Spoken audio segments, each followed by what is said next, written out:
다음 달엔 이번 지방선거를 통해 구성된 13대 전북도의회가 개원합니다. 44명 중 25명이 초선으로 새롭게 입성했고 재선 의원 14명, 3선 의원 5명으로 짜여졌습니다. 초선 가운데 시군 의장 출신만 9명에 이를 정도로 각 시군에서 잔뼈 굵은 정치인들이 대거 입성했다는 점도 특징입니다. 선거구 조정에 따라 전북도의원 정수가 늘면서 이 본회의장의 의석도 4자리가 더 늘어났습니다. 하지만 일당인 민주당으로의 쏠림은 더 강화됐습니다.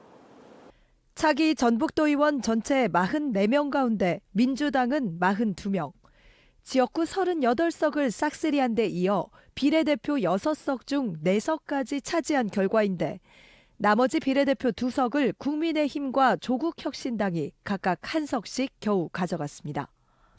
집행부와 의회 모두 민주당 일색이라 견제와 감시라는 의회 본연의 역할을 어떻게 작동시킬지 또 소수 정당의 목소리는 어떻게 반영할지가 당면 과제입니다.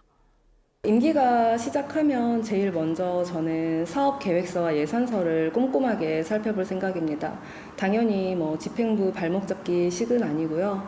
비판을 위한 비판이 아니라 건강한 경쟁이 있는 비판이 될 수 있도록 원 구성을 위한 절차도 본격화합니다.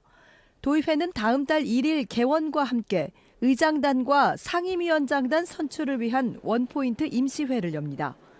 이에 앞서 민주당은 오는 16일과 22일 잇따라 의원총회를 열고 원내대표와 함께 의장단과 상임위원장단에 민주당 후보를 선출합니다. 전반기 의장 후보군으로는 3선인 김희수, 이명현, 김대중 의원 등이 거론되는 가운데 압도적 다수당인 민주당 의원총회에서 사실상 차기 전북도의회 주요 인사가 결정될 전망입니다. MBC 뉴스 김하연입니다.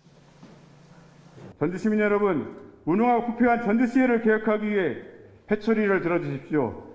지난해 말 이 소수정당 소속 전주시의원의 공개 비판은 더불어민주당의 독주체제와 제19 감싸기에 대한 문제제기였습니다.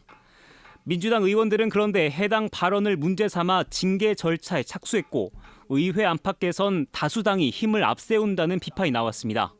하지만 이번 지방선거에서 전주 시민들의 선택은 다시 민주당으로 향했습니다.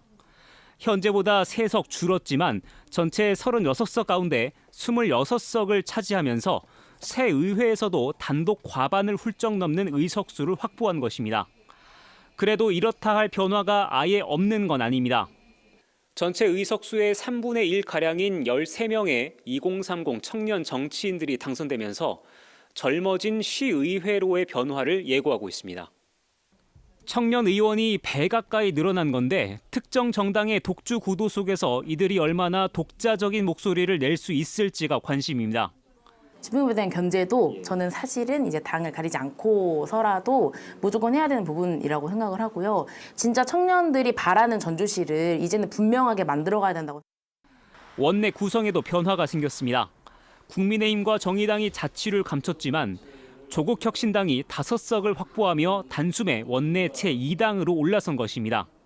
민주당에 대적할 수준은 아니지만 교섭단체 구성 요건을 갖추게 되면서 의회에서 존재감을 드러낼 수 있을 것으로 보입니다.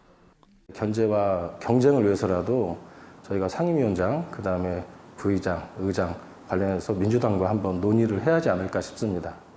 조국혁신당과 손을 잡을지는 미지수지만 진보당과 무소속 당선자 5명까지 아우르는 비민주당 연대 형태의 교섭단체 구성 가능성도 거론됩니다. 다음 달 새로 출범할 전주시의회.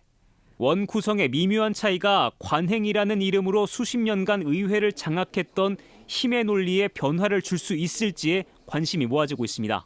MBC 뉴스 조수영입니다.